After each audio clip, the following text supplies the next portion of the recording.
This is Brianna McIntyre, 1800 through 1860 Territorial Expansion Podcast.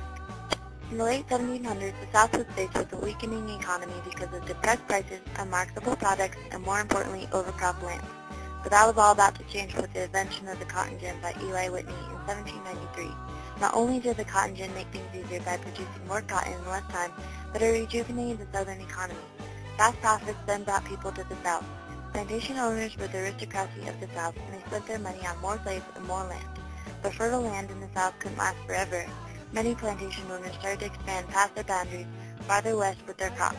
Others sold their plantations altogether and moved west to find other opportunities. In 1803, Thomas Jefferson sent James Monroe to Paris to purchase New Orleans because he was worried Napoleon would take over. He wanted to secure the port from the British and French so that America could be superior and have more trading power.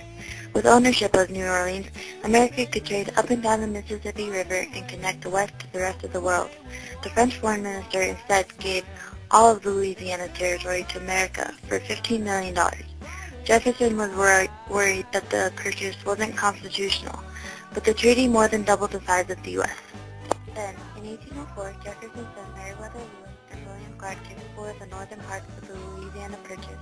The Lewis and Clark expedition started in St. Louis, Missouri, went through the Rocky Mountains, and down the Columbia River to the Pacific coast. Once Lewis and Clark arrived back to the east, everyone was enthused by their discoveries. Missionaries, fur traders, and pioneers would then be inspired to start their new life in the West. The expedition helped the Monroe administration negotiate the Treaty of 1818. This treaty permitted Americans to share land along the 49th parallel to the Rocky Mountains with Britain. The Oregon Territory was occupied by the U.S. and Britain peacefully for 10 years. In the Florida Purchase Treaty of 1819, Spain ceded Florida as well as some parts of Oregon to the United States. Spain wanted the exchange for America's abandonment claim to Texas. Spain rulers sent troops to Florida to fight the rebels. Indians, runaways, and slaves would run across the border into America, burning land while scalping and killing many American citizens. Andrew Jackson then went to Florida to find revenge in 1818. He executed many Indians and British subjects because of their alliance with Spain. Spain finally gave up and gave Florida to America. The Missouri Compromise was an agreement passed in 1820 between the pro-slavery and anti-slavery citizens in the U.S. Congress, involving the regulation of slavery in the Western Territories. It prohibited slavery in the former Louisiana Territory north of the parallel 3630, except within the boundaries of the state of Missouri. Prior to the agreement, the House of Representatives had refused to accept this compromise, and a conference committee was appointed. This made the southern cotton plantation owners happy because they would be able to have slavery in fertile areas that grows cotton easily. Texas was declared an independent country and was called the Lone Star Republic. Both England and Mexico wanted Texas. Texas even became a hot debate in the 1844 campaign in America. Tyler wanted to acquire Texas while the Democrats believed it would be an advantage to pro-slavery Southerners. After a debate in Congress, Tyler's resolution passed in 1845, and Texas became the 28th state in America. This led to the constant threat of war between Mexico and the U.S. because Mexico accused America of stealing Texas from them. But in all reality, Texas didn't belong to Mexico any longer, and it belonged to the United States fair and square. The Mormon pioneer movement began in 1846. The Mormons were faced with conflicts with neighbors. Brigham Young, the leader, decided to abandon Nauvoo and to establish a new home for the church in the West. In 1847, Young led the Vanguard Company to the Salt Lake Valley, which was then outside the boundaries of the United States and later became Utah. The Mormons couldn't be harassed anymore for practicing their religion because they were outside of U.S. territory. Beginning in 1846, Mexico and the U.S. went to war over the American ownership of Texas. Finally, in 1848, Mexico gave up and ceded a large amount of land to the U.S. This was called the Treaty of Guadalupe Hidalgo, and it ended the Mexican-American War.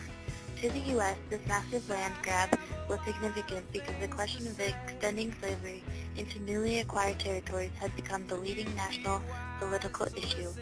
So there was a lot of debate over whether or not states like California, Arizona, New Mexico, Utah, and Nevada would be a slavery state or not.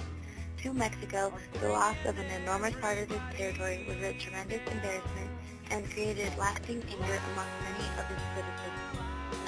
In January 1848, James Wilson Marshall discovered gold while constructing a sawmill along the American River northeast of present-day Sacramento. The discovery was reported in the San Francisco newspapers in March, but caused little stir as most did not believe the account. But once Sam Brennan found gold at Sutter's Creek, the gold frenzy hit the east. People packed their bags and left their old lives behind in the east and moved west. People had no idea how scary and dangerous the route was to California. Many died before arriving on the Pacific coast. The 1849 gold rush made the west coast burst with cities and gold mining towns. In January 1854, Senator Stephen Douglas introduced a bill that divided the land west of Missouri into two territories, Kansas and Nebraska. He argued for popular sovereignty, which would allow the settlers of the new territories to decide if slavery would be legal there. The Kansas-Nebraska Act passed on May 30, 1854. The decision started conflict that turned violent and resulted in a split between North and South. The Kansas-Nebraska Act was a big component in the start of the Civil War. In 1853, the United States negotiated with Mexico to resolve the boundary dispute, which resulted at the termination of the Mexican War and to purchase the land in question. This was known as the Gadsden Purchase. The region was the size of present-day southern Arizona and southwestern New Mexico, which was purchased by the U.S. in a treaty signed by President Franklin Pierce on June 24, 1853, and ratified by the U.S. Senate on April 25, 1854.